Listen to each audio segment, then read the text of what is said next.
Space UK – легенда ГДК, и это не шутка и не преувеличение. Как вы, наверное, уже знаете, Space разоблачили в читах, за чего вы стали массово хейтить. Камон, ему даже тачку обрисовали. Но все эти люди не обратили внимания на одну очень важную вещь. Несмотря на то, что Space на самом деле не прошел ничего сложнее Кеноса, он внес просто несусветный вклад в демонслеерство ГД. И чтобы осознать, что это вообще за вклад такой, давайте обратимся к истории.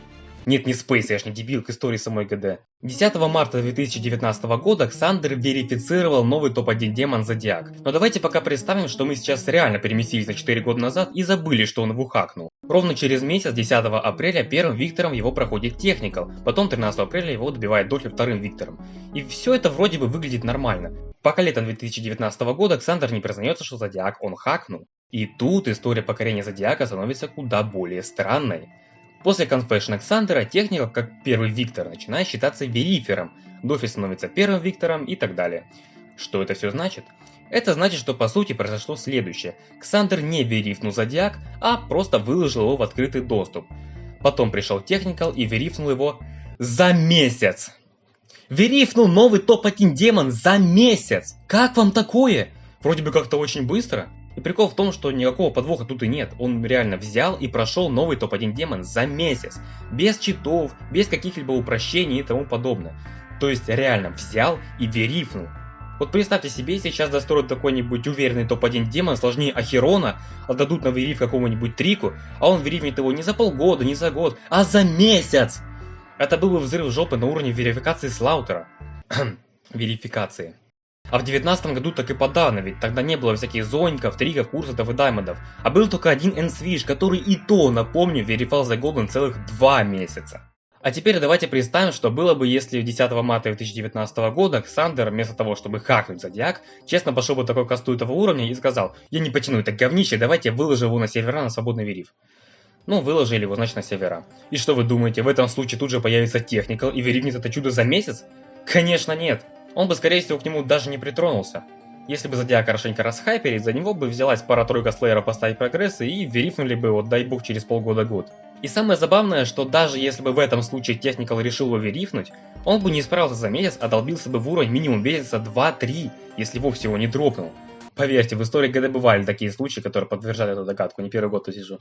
Но почему Техникал же не станет от этого менее скилловым? Ну, во-первых, конкуренция.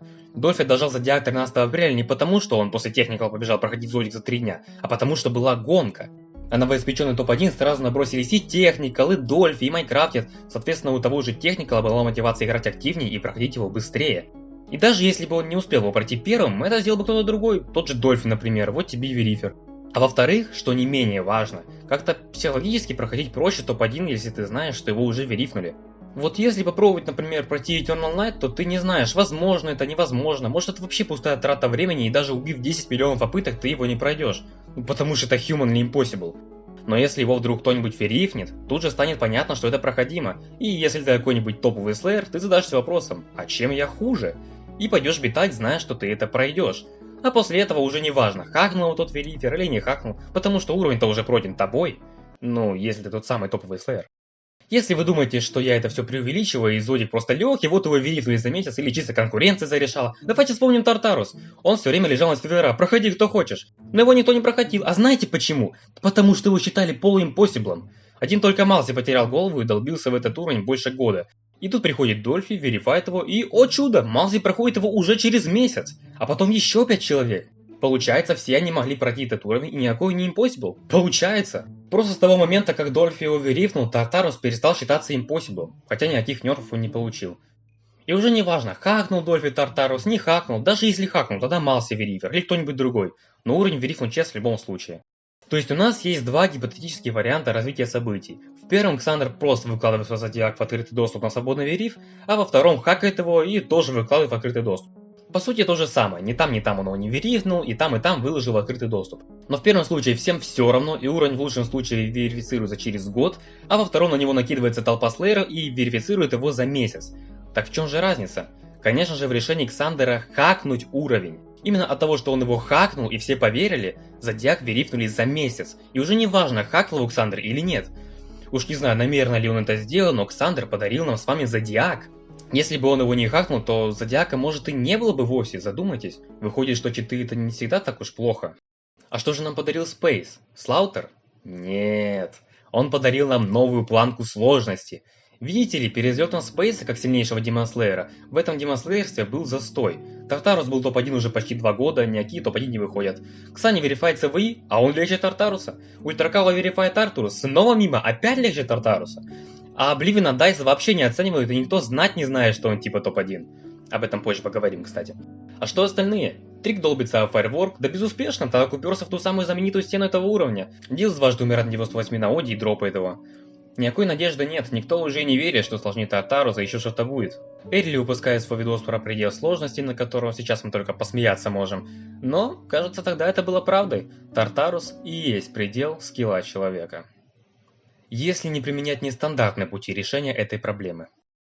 24 октября 2021 года Space верифает Slaughterhouse. Да, точно, верифает. И с этого момента вдруг все меняется. Всего через 6 дней после этого Трик верифает Firework. Этих двоих, да еще Артурус, оценивает. Топ-1 демоны прорвало. Закупен Circles верифицирован. Трик взлетает в скилле, Курсет верифает Аут, тоже взлетает в скилле. Появляется Зоинг, спидранит эти новые сложнейшие демоны в игре. Верифает Тахирон, становится сильнейшим игроком после Спейса. Ну ладно, просто сильнейшим игроком. Тартарус вылетает из топа 10, а все эти события приводят к новым. Верификации Анноуна, верификации Авернуса. Да господи, все, что связано с этой новой школой Демонслеера, последствия первого события, верификации Слаутера. Да потому что иначе этой школы просто бы не было. Верификации. Давайте я вам объясню, с чего это я взял, что всего этого не было бы. Давайте вспомним вообще, как был верифн Firework. Трик вроде как летом поставил 91, и после этого процесс вообще никак не шел. И главным, нет, единственным стимулом тут же его верифнуть стала верификация Слаутера. Верификация. И это доказанный факт. Сам Трик говорил в этом видео, что после выхода Слаутера он решил, что с Firework'ом пора заканчивать и отдал его на баланс. Ну, по сути, на небольшой нерф. После того, как он немного упростил концовку, он прошел этот уровень за один стрим в Дискорде. И вот, пожалуйста, выход Firework'а – следствие действий Спейса. И вот почти мгновенно выходит целых 2 уровня сложнее Тартаруса. Тартарус повержен. И это не могло не вдохновить Демонслееров. Вот и Даймонд уже дожимается Open Circles, после чего его довольно быстро проходит курс, до этого в него игравший. Почему до Слаутера никто не прошел ничего сложного? Дилс не прошел АОТ, курс не верифнул СЦ. Наверное, отчаяние. Но теперь просто психологически проще верифнуть что-то сложнее Тартаруса, так это сделали уже до тебя. И вот этот самый курс уже верифает АОТ, причем успешно. И все эти ребята поднимают скилл до невероятных высот за счет этих верификаций. И проходит тот же Слаутер и остальные новоиспеченные их стримы. А что там Зоинг? Он сам говорил, что вдохновлялся Спейсом и хотел встать с ним в один ряд. Его путь в профи начался с флюков с Плутбаза до Зодиака, солидника тогда, после чего он стал проходить более сложные уровни, а потом закрепил свой скилл на Слаутере. Нововышедшие уровни позволили ему реализовать свой потенциал на полную, что и породило Зоинка, настоящего монстра демонслеерства, сильнейшего игрока 2023 года, который уже прошел весь топ-75 и верифнул весь топ-2. Не было бы Спейса и Слаутера, не реализовал бы он себя на полную, так уперся бы в Тартарус. Может и стал бы сильнейшим игроком, прошел бы весь топ-10 или топ-20, скажем, но это были бы Тартарусы, вы, Труэфэдзе, Голден и так далее. Может и верифнул что-нибудь, что поставили бы ниже Тартаруса. Или даже если бы он верифнул что-то сложнее Тартаруса, это произошло бы недавно, и Тартарус был бы еще высоко в топе, мы бы не продвинулись так в Демонслеерстве. И об этом мы тоже позже поговорим. Получается, что Зоинг, Трик, Курсет и все остальные были порождены новой эрой демонслеерства, которая началась только из-за того, что Спейс когда-то хакнул Slaughterhouse. То есть именно это событие породило новых сильнейших демонслееров нашего времени, которые сейчас проходят и Слаутер, и АОТ, и СЦ, и ФВ, и даже Ахерон. Если Александр типа верифнул Зодиак, то Спейс типа верифнул Экстрим под названием верифнуть уровень сложнее Тартаруса. И когда это уже сделал Спейс, после него Перами и так далее Викторами, это сделали Трик, Даймонд, Курсет и все остальные. В 2023 году к новой планке сложности привыкли настолько, что выше Тартаруса уже начали появляться не топ-1 демоны, а обычные экстримы. Тот же Кёуки, Лимба, Пукуби, Touch of Destiny. Верифнуты не какими не Зоинками или Триками, а обычными демонслеерами, которым просто скилла хватило на такое. И что вы думаете, если бы Тартарус не был свергнут, они бы стали на полном серьезе верифать проект сложнее него? Очень сомневаюсь. Получается опять результат действий Спейса. А теперь скажите мне, а что, бля, если нет? Что если бы Спейс не стал читерить и ничего не верифнул? Что ж, вы недооцениваете, каким последствиям этого привело. Во-первых, Трик не нерфнул бы Firework и продолжил бы долбиться в фаерворковскую стену. В итоге он либо выгорел и дропнул его, либо психанул и нерфнул бы его до топ-10 взамен на успешный вериф. Он бы безусловно взлетел с за своей Базуреты, но не до Ахерона, а до какого-нибудь Зодиака или за Голдена, после чего ливнул бы. Слаутер в теории не находится у Доги, который ставит по одному прогрессу в год, как это было в 2021. А еще Слаутер топ-5, а не топ-1, так это только из-за Спейса его бафнули. Топ-1 демоны не прорвало. Даймонд застает на даблкликах, так не верит, что правда сможет свернуть Тартарус, глядя на то, как топ-1 демоны один за другим встают ниже Тартаруса. Подумав, что СЦ в конечном счете ждет та же участь, он теряет мотивацию и дропает уровень. То же самое делает Курсов, вернувшийся к квалификации через некоторое время. Курсов возвращается к челленджам, 3 к обычной Демонслеер. Последний ставит некоторые прогрессы на Оде, после чего его дропает, а больше в него играть и некому. А вот тоже не выходит. Про Зонька я уже говорил. Да, в топе появились бы новые сложнейшие уровни, верифнутые всякими крадисами и вулзами, но они были бы легче Тартаруса, по крайней мере по мнению Пойнтера. Вы поняли, на что я намекаю. Если вы хотите знать, какие уровни подарил нам Space своей выходкой, то вот вам туториал. Нужно открыть Pointer Crate, зайти в топ, и все уровни, которые стоят выше Тартаруса, это заслуга Спейса. И я не преувеличиваю. Давайте, чтобы не быть голословными, пробежимся по этому топу. Ахерон и Авернус. Как мы уже выяснили, не было бы Спейса, не было бы Зонька. Не было бы Зонька, не было бы этих уровней. Впрочем, Ахерон мог бы быть верифнут вулзом, но после 96% у него ну никак не шло. Так что, скорее всего, это либо нерф, либо дроп. Отходя от темы, хотел бы обратить ваше внимание на то, что до Спейса Вулз был одним из сильнейших игроков в мире, и даже он никак не мог свергнуть Тартарус, о чем речь. Авернус был бы, скорее всего, верифнут кем-то другим и вышел бы легче Тартаруса. А я вам напомню, что Авернус изначально был по сложности как The Golden, и только из-за Зонька это сейчас топ-2. Silent Club Step вряд ли был верифнут по психологическим причинам. Слаутер был бы легче Тартаруса, так именно эту версию верифнул бы Доги. Про АОТ мы говорили уже, про СЦ тоже. Firework топ-10 или не вышел вообще. Либо поставил где-то между The Golden и СВИ, Анон не выходит или встает на второе место после Тартаруса, потому что типа короткий. А что там остальные, которые я не перечислил? Например, тот же Обливион, который стоит выше Тартаруса, а был верифнут до Слаутера. Или Арктурус. Так вот, интересная фигня. Арктурус-то вышел бы каким и вышел, так как это не зависело от Спейса. Но он бы стоял ниже Тартаруса. С чего это я взял? Да с того, что его уже изначально поставили ниже Тартаруса, даже несмотря на то, что Слаутер с Firework'ом уже тогда вышли. И его тем более его поставили ниже Тартаруса, если бы он был еще топ-1. Ну, Тартарус. Видите ли, позиция уровня в демон-листе зависит не только от сложности уровня. Офигеть, да? Сложность субъективно. Вот есть такой забавный уровень, как Рагнарок. Когда он только вышел, его поставили на 8 место между Гаммой и Sonic Wave. Это примерно 110 место по нынешнему топу. А он стоит на 54 месте, что выше Blue Blast. То есть выходит, что топ в то время должен был выглядеть так. Думаю, челики из 2019-го знатно прифигели бы от такой картины. А вот и не должен был. Как я уже сказал, позиция уровня в топе зависит не только от его сложности, а еще от времени, когда этот уровень был поставлен, что в тот момент было в топе кроме него, а еще какие экстримы в этот момент популярны, а какие нет. Как такое возможно? Что там совсем все в Пойнтере тупые? Но дело в том, что и в Глобалисе такая же фигня. У нас пока нет алгоритма точного вычисления сложности уровня, а на какое место поставить экстрим решают простые смертные людишки, которые полагаются на свои чувства, ощущения, и они не просто могут быть ошибочны, нет. Они меняются в зависимости от внешних факторов.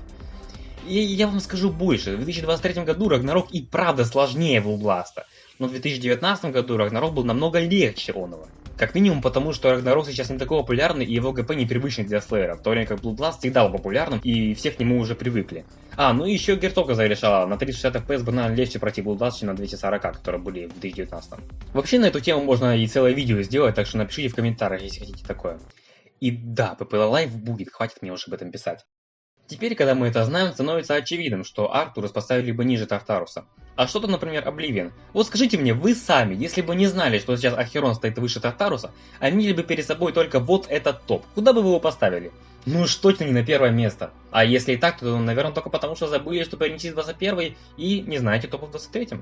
Обливион вообще считался то ли топ-20, то ли топ-10 в 2021 году, и выше топ-3 он бы точно не встал. Это же касается The Hallucination, который был изначально поставили ниже Тартаруса, и Хардмашины, который тоже был поставлен ниже Тартаруса.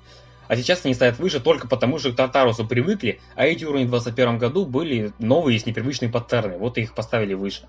Даже Туруэфель когда-то побывал выше Тартаруса. То, что Эчо Destiny даже без нерфов стал бы ниже Тартаруса по той же логике, думаю, понятно. То же касается Пукюда, если бы его рейтнули. Либо бы его тоже поставили ниже Тартара, ждать свой час, чтобы поставиться выше, как любой уважающий себя Memory Extreme. Про минус драйв трудно судить, ведь я его не особо много знаю, но думаю, его ждала бы та же участь. Ну и Кёки, куда же без него. И он бы тоже был поставлен ниже Тартаруса. Но какого хрена, спросите вы? Кёлки аж на 5-м месте, а Тартарус вон уж на 18-м. Да потому что никто понятия не имеет, насколько он сложен на самом деле. Людишки увидели непривычные паттерны и сразу закричали, что это капец как сложно. В итоге вы чуть на первое место не поставили, а поставили на 3-е. Но почему тогда Тартарус проходит намного легче Кёлки? Да по той же причине, почему Тартарус никто из нынешних Викторов не прошел до Дольфи. Психологически проще играть в топ-20, чем в топ-5. И я, если что, не говорю, что это касается всех экстримов и условный Sonic Wave, Лечи, Слаутера только психологически. Это касается только новых топовых экстримов. А, еще Кёлки новые, и к нему еще не привыкли. Если бы он вышел в 2021 году, его бы поставили на 2-ю строчку, а если и на 1-ю, сейчас бы он уже вылетел из топ-10, это я вам гарантирую. Короче, если бы не Спейс со своим Слаутером, то бы сейчас выглядел примерно так. Конечно, не без исключений, может в 23 году кто-нибудь и верифнул бы топ-1, и скорее всего это сделал бы Зоник. Ну или кто-нибудь хакнул, как Спейс. Но тоже Тартару сейчас бы был в топ-3, ну максимум в топ-5, очевиднее, чем в 2+2. И если вы мне не верите, то вот вам логичный довод. Посмотрите на топ до верификации Слаутера. А теперь посмотрите на нынешний топ. Вы заметили, что топ-4 тогдашнего топа сейчас находится совсем рядом? Тартарус на 18 месте, СВИ на 20-м, Труэфет на 21-м, а The Golden на 22-м. За 1,5 года в это пространство попал один только Майка. Зато за это же время появилось целых 17 экстримов выше Тартаруса. Почему? Объясняю. После того, как была верифнута куча уровней сложнее Тартаруса в 21-22 годах, пространство в топе на Тартарусу стало тупо больше. И потому туда добавляли намного больше демонов. Еще один аргумент в пользу этой гипотезы – это скорость падения Тартаруса в топе. Стоит ее только сравнить с другими топ-1. Вот, например, Blue Blast, который после свержения Зодиаком пробовал еще 9 месяцев в топ-3, а через 1,5 года после свержения был на 10 месте. А вот Зодиак, который после свержения Тартаруса пробовал в топ-3 больше года, а через 1,5 года был на 5-м. А вот Тартарус, который пробовал топ-1 почти 2 года и вылетел из топ-3 через 10 дней. Ну это понятно, Слаутер, Fireworks, все дела. Но после свержения он и года не продержался в топ-10. А через 1,5 года находится на 18 месте. Тартарус просто сразу же полетел кубарем вниз и, самое главное, сохранил эту тенденцию, в отличие от остальных топ-1, где таких резких выходов в топ-1 не было. А еще обратите внимание на это. Это топ-3 времен Blue Blast. Сейчас они стоят на 60, 85 и 106 месте, но только в другом порядке, так где он на топе подвижный. Обратите внимание на разницу в позициях, она довольно большая. Это топ-3 времен Зодиак. Сейчас они стоят на 27, 42 и 60 местах. Разница поменьше только из-за того, что уровни стоят выше в топе. Но нам меньше не намного, согласитесь. А вот топ-4 времен Тартаруса в 2021 году. И сейчас эти уровни стоят ненормально близко, до такой степени, что их всех можно поместить на экране одновременно. И это было бы нормально, если бы уровни были топ-5 или топ-10. Но они находятся на рубеже топ-20. Даже между Ахероном и Слаутером, современными топ-1, разница аж в 3 позиции, а тут уровни просто стоят в обнимку. И это настоящая аномалия, которая образовалась только из-за резкого выхода чуть ли не 5 топ-1 стримов. А если бы эта куча топ-1 никогда не вышла, то те уровни из нынешнего топ-17, которые бы вышли, стали бы как раз в это пространство рядышком с EVE, Труэфетом и The Golden. А еще вы должны знать такое неписанное правило, что на первое место в топ ставится только уверенный топ-1, который точно сложнее, иначе его поставят на 2 или 3 место, как вот Авернус или Кёлки. Да даже Ахерон сначала на 2 место поставили. Конечно, бывали исключения, как Ята и Еребус, которые прыгали на 1-ю строчку, потому что став поинтера еще был неопытен. Когда The Golden поставили выше Тартаруса, так все в один голос заорали, что это топ-1. Ну и конечно и Сеаот, из-за того, что все было слишком быстро и люди не успели толком понять, насколько сложен тот же Слаутер, который все время возвращали на 1 место из-за Спейса. Но в стабильную эру лидерства Тартаруса такого ни за что произойти не могло, что является еще одним аргументом в пользу того, что все эти уровни в мире без Спейса оказались бы ниже Тартаруса. Даже Кёлки. Конечно, на практике проверить выше мною сказанное мы никак не сможем, потому что все произошло так, как произошло, но свой ход мысли, надеюсь, я до вас донес. Если бы не Спейс, скорее всего Тартарус до сих пор был бы топ-1, а Demon Slayer застыла бы на месте. Мы все так же ждали бы новый топ-1, а всякий, кто брался бы за него, умирал на последние десятки процентов и дропал бы его. Мы увидели бы еще кучу СВИ и Артурусов, которые должны были стать топ-1, но не стали. Наше счастье, что таких уровней было всего 2, и это заслуга одного только Спейса, который хакнул новый уверенный топ-1. Но зато после него появилось много других уровней, которые на голову выше Тартаруса, верифнутые уже честно. Firework, Sakupin Circles, Abyss of Darkness, Silent Club Step, Acheron, Limbo и Avernost. Все это некогда грядущий топ-1, которые могли никогда не выйти или выйти не топ-1. Но вышли, благодаря Спейсу. Да, Спейс в итоге оказался читером, и это потрясло все комьюнити. Все негодуют, что он нас целых 2 года обманывал. Но так ли это плохо? Используя читы, он породил нынешних демонслееров, а еще улучшил защиту против читов в поинтере. Нельзя поспорить с тем, что Demon Slayers of GD скорее выиграл от его хаков. Это как если ты дал другу аскорбинку, но наплел ему, что это какой-то ебейший протеин, который даст ему нечеловеческую силу, и он в это поверил. И в результате того, что он поверил, что стал намного сильнее, он сделал что-то невозможное для себя, ну, скажем, пожал рекордный вес в качалке, получил от этого мотивацию и стал расти в этом быстрее. И что, получается, ты обманул своего друга, и он тебе поверил? Да. Плохо ли это? Если это сработало ему во благо и он не травмировался, то отнюдь. Мы с вами будто не могли поделить 17 овесков в той самой задаче, а Space дал нам 18, чтобы мы смогли решить эту проблему. А потом, когда спалился читами, он эту овцу забрал обратно, ведь она и не участвовала непосредственно в процессе деления остальных овец, но при этом без нее это было бы невозможно. Но что олицетворяет эта 18-я овца в нашем демонслеерстве? Сильнейшего игрока, который верифил новый топ-1 демон за неделю и смотивировал остальных добивать своей верификации. Сильнейшего слеера, который повел всех за собой и поднял скилл игроков Geometry Dash до небес. Но в итоге этот слеер оказался лишь видением, его и не было никогда. И в результате вышло так, что это мы сами дошли до туда, где сейчас находимся. Но без этого видения мы бы никогда не достигли того, чего достигли. Трик, Курса, Доги, Даймонд, Зонька и остальные новые демонслееры 2022 года, легитные демонслееры, само их существование – заслуга лично Спейса. Достаточно уже одного Зонька, который достиг уровня скилла и впрямь сравнимого со скиллом Спейса, выдуманным скиллом. Это не может не поражать. И все же хотелось бы знать, сделал это Space намеренно или случайно. Правда ли он хотел продвинуть Demon Slayers на 500 лет вперед или просто хотел нажиться на нечестно заработанной славе? И, пожалуй, у меня есть приблизительный ответ на этот вопрос. Он кроется в сообщениях Space, отправленных Эрли в Дискорде. Дайте мне верифнуть Firework. Я сделаю это быстро. Вы же все понимаете, что он тогда имел в виду? Объясняю. Ему нужен был топ-1 демон, чтобы хакнуть его и поднять планку скилла в ГД. И ему, в принципе, не важно, что это будет за уровень. Главное, эпохальный и сложный. Firework ему не дали. Зато ему дали бафнутый Slaughterhouse. Почему бафнутый? Потому что до этого он был топ-5, напомню. Он верифнул его за неделю и создал кучу шума. И как мы знаем, после этого он делал все, чтобы продержать Slaughterhouse на первом месте как можно дольше. Думаю, он не рассчитывал на такой стильный взлет скилла в ГД, но все же хотел задать новую планку сложности, ведь выпустить новый топ-1 он пытался намеренно. А может, он и специально поднимал его выше, чтобы давать мотивацию демонслееров его свергнуть, этого мы уже не узнаем. Мой ответ на вопрос: он сделал это все отчасти намеренно, только его целью было просто свержение Тартаруса и новый топ-1 демон, а не целая новая эра. Хотя в этом твитлонге он говорит, что вообще не преследовал никакой цели и просто хотел посмотреть, что будет. Правда он здесь говорит или скрывает свои намерения, мы вряд ли узнаем наверняка. Но тем не менее, это не отменяет его вклада в слэерство. И обратите внимание, как он не выбрал в качестве топ-1 Abyss of Darkness, который был на свободной верификации. Почему? Ответ найдем прямо в интервью Space на канале Эрли. Главная причина, по которой я не хочу верифать АОТ, в основном в том, что мне не особо нравится уровень, если честно. Ну, это можно опустить, раз он мог без проблем его хакнуть. Также это еще и гонка, и я не хочу добавлять дополнительного стресса без причины. И тут вы что угодно говорите, но я считаю, что он упомянул эту гонку не просто так. Опять же, ему бы не составило особого труда хакнуть уровень, но все же эта гонка имеет достаточно большое значение для него, чтобы ее упомянуть. Он не хотел отбирать славу у честного верифера АОДа, коим мог стать Трик или Курсет, вот в нашем случае Курсет. И, как по мне, это довольно-таки благородно. Если вы считаете, что это бред, то дайте свое обоснование. Но я считаю так, ведь бесполезно отрицать то, что верифнуть как раз таки АО для него было проще всего, ведь копию Слаутера или Фаерворка еще нужно получить от создателя, а вот прям вот тут, на серверах валяется. И вы еще будете ныть, что он забрал у кого-то там славу? Кстати, об этом самом интервью. Пересматривать его сейчас, это как будто пересматривать старые серии сериала после невероятного сюжетного твиста, необычное ощущение. Предлагаю вам его посмотреть после этого видео. Когда вы будете смотреть его, зная, что Space Cheater, вы увидите много скрытых смыслов и подтекстов, которых не видели раньше. Вот несколько ключевых моментов из этого интервью.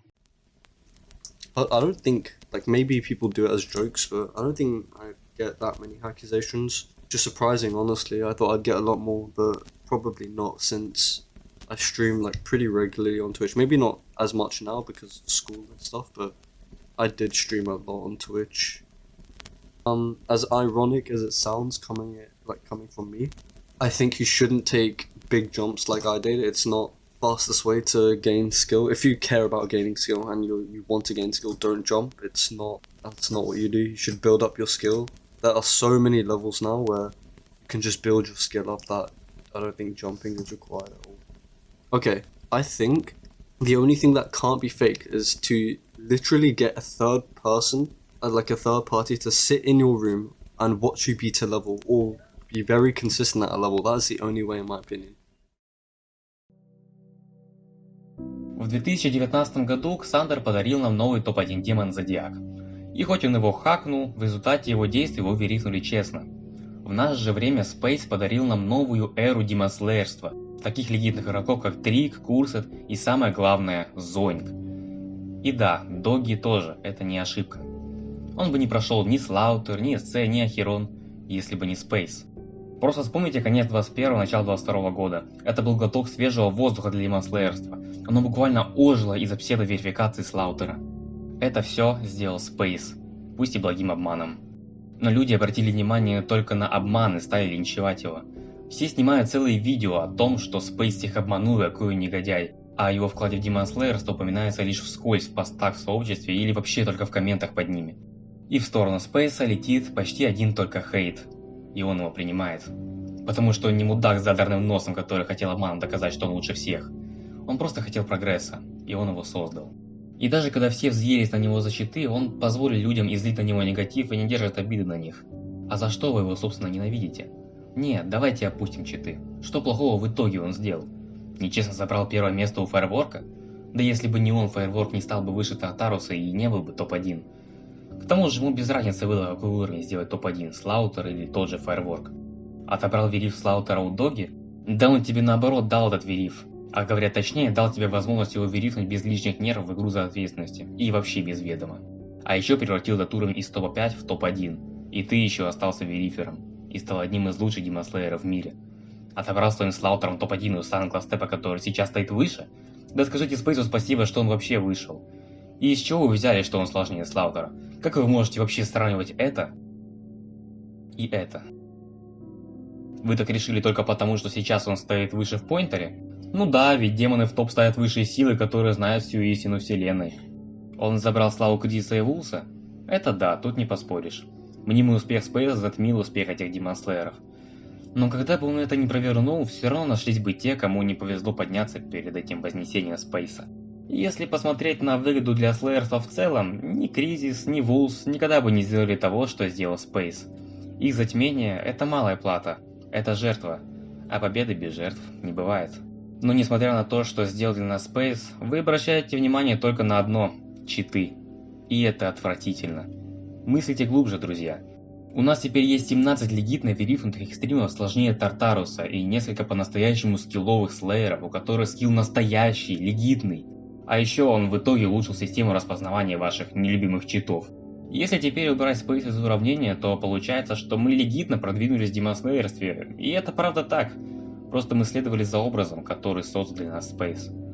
Нам пора забыть о Space как о демонслеере, но нам нужно всегда помнить, что он для нас сделал, ведь если бы не его читы, нас бы здесь сейчас не было. Так что стоит быть хотя бы немного благодарны ему за это. Спасибо тебе, легенда.